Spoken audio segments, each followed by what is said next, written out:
What's up, guys? It's Nick and Steven here with Ghost Bros Gaming. Today, we used math to determine what deck you should be playing in the upcoming format, but before we get into it, make sure you like and subscribe. It really helps the channel. Ghost Bros Gaming. For the basis of our data, we used Yugioh Scope, which scrapes dueling book match data, and as you can see here, we've got some pretty familiar decks. Kashtira is the highest played, followed by Branded, both with decently high win percentages, Kashtira 64% and Branded with 55%.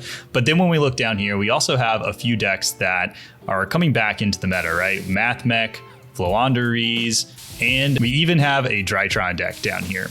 And so for these decks, we've actually charted out how much it would cost to build these decks and figured out what the best deck for your money is. So the first thing you notice when we put price and win percentage here on a graph with all these decks is that Kashtira is massively skewing the graph. Like, you really can't even tell what's going on with the other decks because Kashtira is just so unbelievably expensive compared to all of them. It is doing really well. So the sample size is really good. We're very confident that we'll have a high win rate.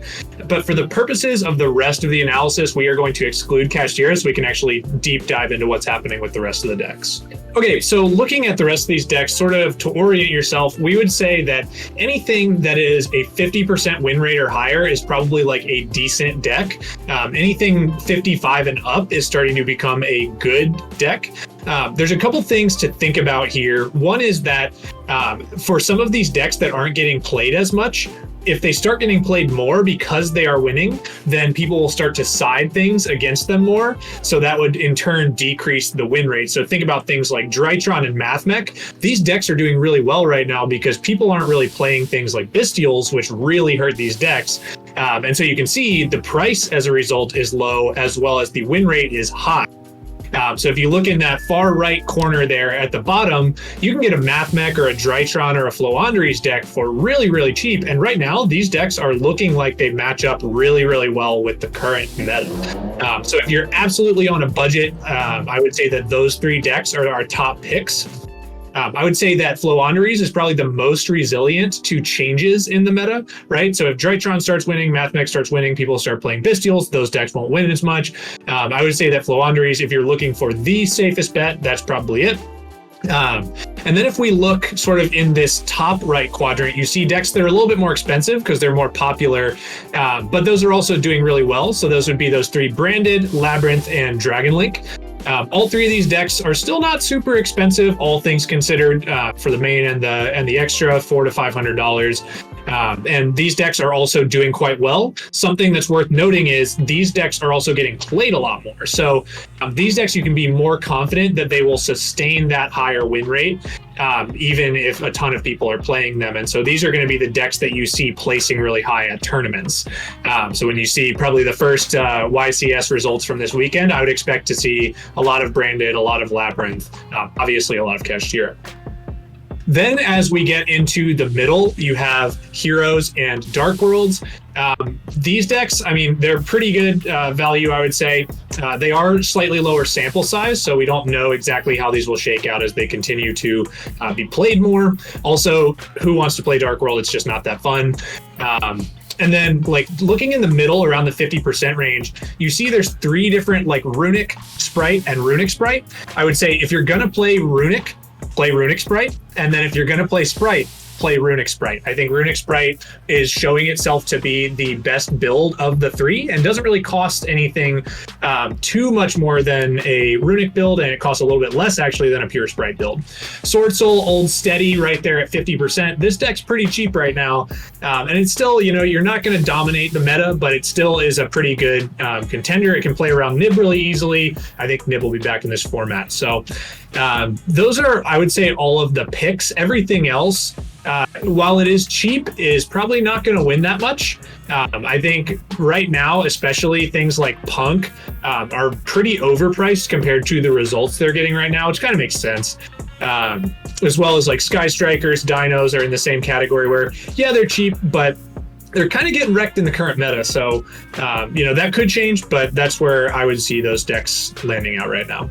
Yeah, and we're also seeing that like pure Terror Element build not doing very well, but we have seen a few like then there's like low quantities of these decks, but like Shadow Alter Elements has a pretty high win rate. So that could be a deck that increases in popularity. But right now, I think there's only like 60 or 70 of those decks that are being played. So the Pure Element is only at like a 43% win rate. Yeah, which makes sense. If everybody's playing Kashtira, Pure Element with all the hits is going to have a bad time. Yeah. And a lot of people's side decks, like you were saying, are like just dedicated to Kashtira hate. And so like no one's playing Bystials as much. So Mathmech is free to kind of do their thing. Mathmech is hurt super hard by Bystials, to be honest. And Drytron is hurt decently as well. So if those come back into the format, I think those decks fall in win rate, but maybe back to like the 50 to 55%, like instead of just being at 68 to 69%. Because I think the current win condition right now for Drytron is that Magician of Black Chaos Max, I believe, which one well-timed Bystial. Like you can no longer summon that thing out. So what's your win condition? So yeah, and I'd say like overall, like these decks will probably still be like, I would say if you're thinking about buying them, now is probably the time. If they start winning and they go up in popularity, I think they will get more expensive over time. Like Flaundry is super cheap right now. Like M-Pen, a secret M-Pen is like $2. You know, it's really just Advent and Prosperities at this point.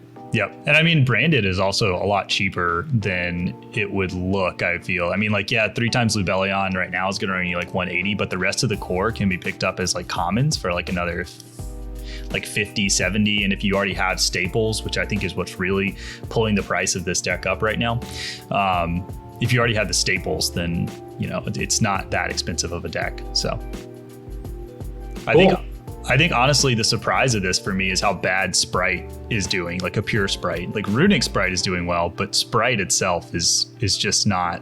Without Elf, man, the deck really struggles without Elf. I mean, there's no point in making Toad anymore. So what is the disruption that you're like really using, you know? Yeah, like Sprite as an engine, I think is like very much alive. You see that with Runic Sprite, but Sprite seems to be dead.